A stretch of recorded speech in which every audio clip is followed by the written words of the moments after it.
Story 1. Role play and cheat behind my back. I'll condemn you to a role you'll never be able to escape. My girlfriend of 5 years at the time and I were going through a rough patch. I had just entered my final year of medical school and was eternally busy.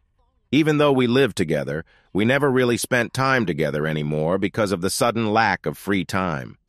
She got very lonely and joined in BU in Second Life and other similar things. She would tell me all about the conversation she had with these people, and at the time I was happy because it meant I could spend more time on my studies and I wouldn't feel bad about being unable to spend time doing things with her. One day she told me she got into role-playing. At first I was a little weirded out, but she assured me that it was entirely innocent and platonic. She even invited me to watch her. I could tell she was really excited and having a good time. So I pushed aside my feelings because I still felt like I was wrong here. One day she told me about this guy she met online. He was funny and smart, and I was like, talking to him. She and him became best friends very fast. They exchanged phone numbers and they would text all the time. I didn't think too much of it because she had my very deepest trust. And honestly, I didn't have time to think anything about it.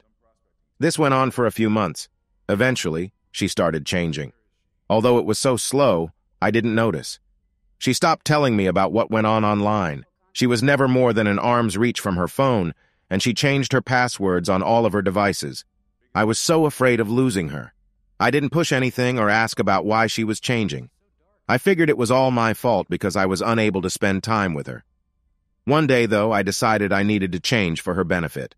I talked with my doctor and got my prescription changed. I was able to focus much better, and as such, we were actually able to do things again. She was ecstatic, and our relationship improved 5-fold. Everything was going great until the revelation. One day, while studying, my laptop cracked down on me. I asked if I could use hers, and although she was hesitant, she let me use her laptop, although she never gave me the password. Even though this was normal at this point, I could still tell something was off. Despite this, I was too focused on my work to care. Right as I was finishing up, a Skype message came up. It was her friend from online, the one she constantly texted. I realized at that moment that I never heard about what happened between them anymore. In fact, I completely forgotten about him. I opened up the chat window and started scrolling up. What I saw floored me. I quickly installed a rat, downloaded the Skype chat logs, and gave her laptop back like nothing happened. She didn't notice a thing. Later on, I opened her chat logs, and to this day I wish I hadn't. I wish I just broke up with her then. But my curiosity got the better of me. For months, they had been sending explicit messages to each other. They webcam for hours, and the messages I saw, she said things to him she'd never said to me. She called him her master. When he got mad at her, she begged for his forgiveness. I discovered she had started paying for his internet and phone bills because she couldn't stand to be without talking to him. And it wasn't just intimate messages. They also sent truly heartfelt messages to one another. Love was tossed about frequently. She said the only reason she hadn't left me is because I gave her whatever she wanted. I was instantly nauseous. My vision narrowed. My heart started pounding and my blood ran cold. For about 2 or 3 weeks, I was in a deep depression. Here she was sending him all these messages, but she seemed so happy with me. I had no idea what I was going to do. One night, though, something just snapped. I wasn't going to stand for this, and she needed to pay. Developed a multi-step plan for revenge. I lost something that night. I no longer trust anyone else. Nor do I really feel strongly about anything anymore. Using the data I got from the rat/keylogger, I accessed her Skype account and started sabotaging their relationship.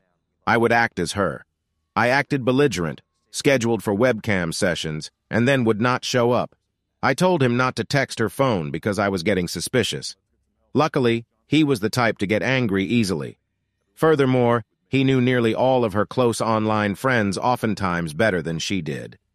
One day she came to me, tears in her eyes, and told me that all of her friends had, for some reason, started hating her.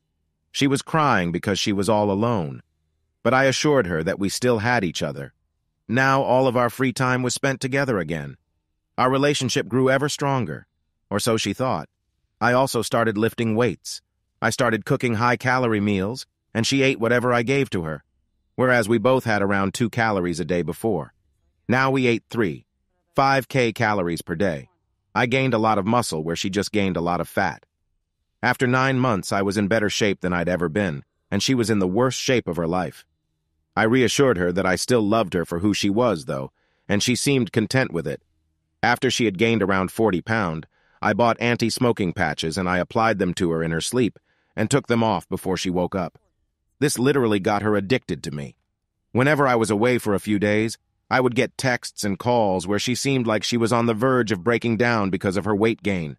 She found it difficult to do her job. She would always come home dead tired and in pain. I helpfully suggested to her that she quit her job. I could easily support the both of us on my residency salary. She took that suggestion and took it fast. She walked out of her job the very next day. Now, over a year had passed since I learned she was cheating on me. At this point, she was out of a job, very overweight, and still friends. She was dropping hints about a ring, and I thought it was the perfect way to finalize my revenge. We went shopping for a wedding ring, and I made sure to get the ring with a 60-day return policy. I proposed to her later that week. I was able to convince her to sign a prenuptial making sure that we all got our own stuff and the ring would get returned by withholding the nicotine patches and putting her through withdrawal, thus weakening her resolve. Her parents were overjoyed as they loved me like a son at this point. After a month of being engaged, I just so happened to come across her old Skype logs. I confronted her about it and she started breaking down. I instantly broke off the engagement, ignoring her threats of suicide. I regretfully told her parents about what she had done. At first, they didn't believe me until I showed them the logs, and they were horrified. They apologized for their daughter's actions, saying she wasn't brought up this way and that she would no longer be welcome in their house. Our friends quickly learned on Facebook, and they universally rejected her. It helped that I acted heartbroken and depressed. At this point, she was now homeless, friendless, jobless, without family, in poor physical shape and addicted to nicotine. I stopped talking to her, but from what I can tell, she got on Social Security to make ends meet. Last I heard, she got arrested for drug charges. I am a practicing physician and have plenty of close friends, although nobody intimate. I don't regret a single thing I did. Story 2. My boyfriend, male 29, cheated on me for months, and I, female 25, chose to do the same, and now he is kicking me out but still has me pay for the expenses. Trigger warning. We have been together for 4 years but moved in together February 2022. We have had a terrible relationship. March 2022, I found out he gave me a STD. Before we moved in, we were long-distance relationship, living 2.5 hours away from each other and would only see each other once. I found out he had been hooking up with a girl out near him, but I don't know how long. I know the last time he saw her was January. I saw him messaging a bunch of girls looking for sex. I was angry and yelled at him. He would get drunk and hit me, and I would hit him back. In one of these altercations, I strangled him. We had already a trip planned to his home country, so we were there for 10 days, and when returned, things were good. May, he started getting drunk and hitting me again, and I would hit back. Would happen like 3 times a week.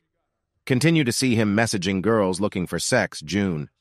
I moved out, but would stop by the apartment 5-6 times a week. One night I stopped by, and there was a woman here drinking with him. She left, and him and I got into a physical altercation. So I moved back in because I was angry I was paying for expenses and other women are coming to use what I pay for. July and August. He is still getting drunk and abusive. I got him arrested one night because he would not leave me alone. He sprained his ankle during the altercation and was unable to work for 2 weeks. He works in construction. Got him to delete his Instagram, but then saw in his text messages his hidden messages looking for sex. October. During one altercation, he was super drunk and abusive, and I could not handle it anymore and threw a knife at him. He was unable to work for a week because it hit his hand and he had to get 6 stitches. I downloaded Tinder, and he found out. I never went on any dates. I just messaged guys. For the past 5 days, he is telling me hurtful stuff and hitting me. I didn't fight back one day and just took the beating, so I have a big cut behind my ear. I want to move out, but the lease ends in February. We are not allowed to make any modifications to the lease. If I move out, he is making me still pay 40% of rent and all utilities. I tired sleeping in the other bedroom, but he doesn't let me sleep because he just comes into the room to insult me and is playing music very loudly. I feel bad for leaving him because he has no family near. He moved here for me, so he will be all alone.